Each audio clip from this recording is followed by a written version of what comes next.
बस यही ध्यान देना, आपका घर एक बार बिखर गया,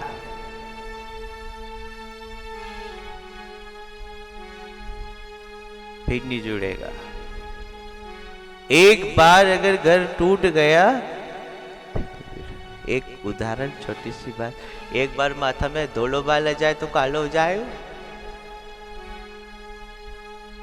अरे जिनके आ गए भी तो देखो, एक बार सफेद आ गए भी काला हो जाएगा, नहीं हो गए ना। तो एक बार घर टूट गया, लाख कोशिश करोगे, उस भाई ने अगर अलग रहने लग गया, आप उस भाई के हाथ भी जोड़ोगे कि दो ही भाई अपन तो एक होके रहेंगे, तू आजा, वो नहीं आएगा कि मैं मेरे रास्ते से तू तेरे रास्ते से, अलग चला गया तब अलग ही रहे।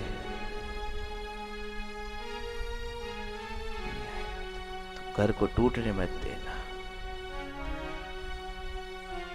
जब भी माला चढ़ाओ याद करना गुरुजी ने कुछ कहा था, ये सफेद बाल देख के याद कर जो कि काला नहीं होएगा, नहीं तो एक बार घर बिखर गए तो नहीं जुड़ेगा।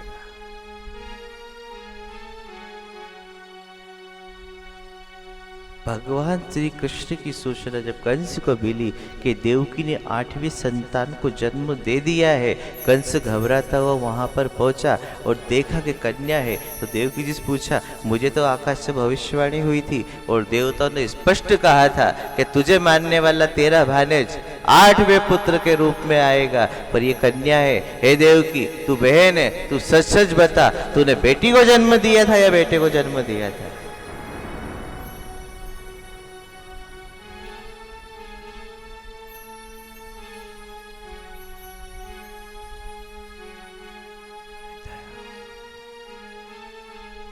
बस कंस के मन में वही डर बैठ गया,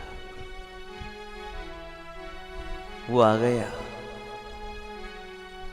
और आके ना जाने कहां गया। कंस के मन में भय इतना बुरा बैठ गया कि नींद भी चली गई। सारी सारी रात कंस जगे, नींद नहीं आए, भोजन भी नहीं भाए, पानी भी नहीं पिए। अब नींद नहीं आएगी तो भोजन बहाए कहीं, अब भोजन नहीं करेगा तो पानी कहां से पिएगो? और डर कौन सा बैठा है कंस के मन में? वो आ गया है, ना जाने कब मार देगा। अब तो वो आ गया है। भूत से भी खतरनाक भय होता है। जीवन में एक बार डर बैठ गया आपको किसी चीज का, पूरी जिंदगी आप उससे डरोगे और वो कार्य नहीं कर पाओगे। अपने जीवन में दो चीजों को कभी मत रखना, एक तो चिंता और दूसरा भय। जो हो गया सो हो गया, जो होगा वो अच्छा होगा, जो भाग्य में विधाता ने लिख दिया वो मिल जाएगा, और सदगुरु की परम कृपा हो गई तो जो नहीं मिले वो भी मिल जाएगा।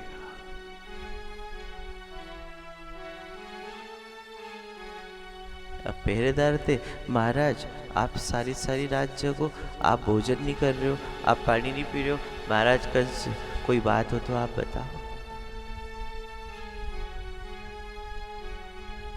अब महाराज कंस से बताए तो कैसे बताए? लोग से तो कह रहे मैं किसी से नहीं डरता हूं, मैं कंस हूं, और एक छोटे से बालक से वो आ गया।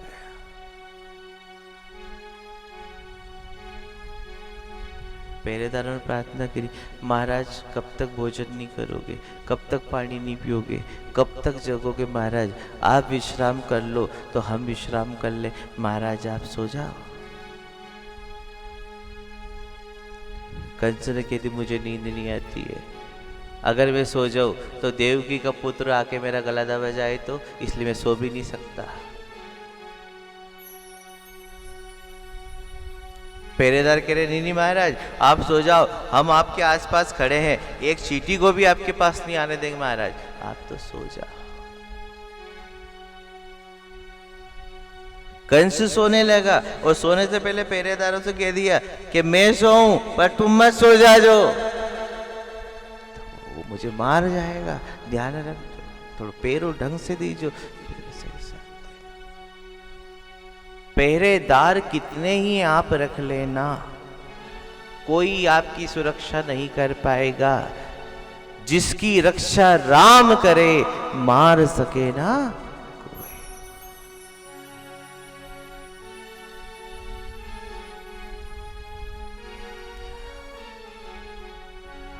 पहरेदार खड़े हो गए और कंस की नींद लगी। बस क्षण भर के लिए ही कंस का ध्यान लगा, नींद लगी और भगवान कृष्ण आ गए और कंस के सिर के पास बैठ गए और कहते मामा जी मैं आ गया हूँ। मामा जी मैं आ गया हूँ, मत डरो आप, मत करो आप चिंता, मैं आपके लिए आया हूँ। पर अभी आपके पाप का घड़ा खाली है, जिस दिन भर जाएगा मैं आऊंगा वो सारा हिसाब किताब आपसे बराबर। घड़ा खाली है आपका। कंस घबराया, पहरेदारों को बुलाए, पहरेदारों से काम नहीं चला, बड़े बड़े मायावी राक्षसों को बुलाए, बड़े बड़े शक्तिशाली राक्षसों को बुलाए, सब आए। अब शक्तिशाली राक्षस पूतना भी आई और कंस ने सबसे कहा कि जो सबसे ज्यादा शक्तिशाली हो वो मेरा काम कर सकता है। सब राक्षसों ने अपना अपना परिचय दिया, महाराज मैं ये कर सकता हूँ, महाराज मैं वो कर सकता हूँ। पूतना बोली महाराज जो मैं कर सकती हूँ वो कोई नहीं कर सकता।